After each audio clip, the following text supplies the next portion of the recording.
Guten Tag aller, Herr Wallis hier. Heute wollte ich kurz ein paar mehr Übungen machen mit den Bestimmungswörtern auf Deutsch. So today we're going to do a few more exercises with the determiners in German. And as an example, I have welch up here on this chart, which is a determiner, means which. And on the left side I have the four different cases: nominative, accusative, dative, and genitive. And across the top, the masculine nouns, feminine nouns, and neuter nouns. So let's start when something is the subject or nominative case. It also can be nominative if it comes after a form of the verb sein. So if it's a der word, we would have welche, for a die word welche, and for das word welches. So der, die, and das is actually reflected in the endings on this determiner. Der, the ER from der went on, die, the E from die, and das, we took the S on there. So welche, welche, and welches. When it's an accusative, remember der changes to den, die and das stay the same. So this is reflected here as well. The der changing to den, the en from den coming onto our determiner, welchen, and then the other two staying the same. For the dative, der changes to dem, em, die to der, and das to dem. So this is reflected in our determiners, welchem, welcher, oder welchem. And then the genitive, der changes to des, die to der, and das to des. So this is also reflected in our determiners. Now, let's put this into practice. To determine, or to figure out which determiner is best, it all depends on what case the noun is in that the determiner is modifying.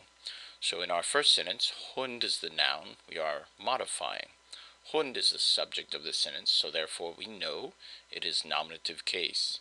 So in the nominative, der stays der, so we're going to take that ER from der and put it onto our, in this case, which, in German is welch, and we get welcher Hund ist dein Hund? Okay, in our second sentence, the man is what we are modifying, and that man is the direct object of that sentence. So direct objects are accusative, der changes to den, so our determiner here is this, which in German is dies, so it's just going to be ich habe diesen Mann nie vorher gesehen. Here we go back to which, so now the lady that we are modifying, Frau, she's an indirect object, so therefore dative. Du hast welcher Frau die Blume gegeben? In our fourth example, mit is a dative preposition. So the dative of a die word is der, so we get mit welcher Frau hast du getanzt? In our fifth example, Auto is a subject, so mein Auto muss einen neuen Motor haben. Ich werde dir meinen Kuli geben, because we want to say my, and we have der Kuli changing to den, so we take the en and put it on our determiner, in this case mine, a possessive pronoun, so meinen. Das ist ihre Entscheidung. Okay, this is nominative because it comes after a form of sein, in this case ist. So die stays die, we just take the e and we put it on the possessive pronoun ihr, and we get ihre.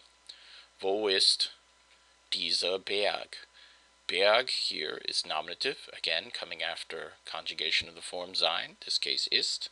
So wo ist dieser Berg? Ich habe nicht für seine Firma gearbeitet. Für is accusative, so it's automatically accusative. Der changes to den, die and das stay the same, so we just take that e off of d, put it on the possessive pronoun, in this case sein, and then we have it. In the last example, Nummer 10, his name is Michael, so name here is a subject, sein Name ist Michael. So, ich hoffe, dass das hilfreich war. Vielen Dank für das Zuschauen und Zuhören.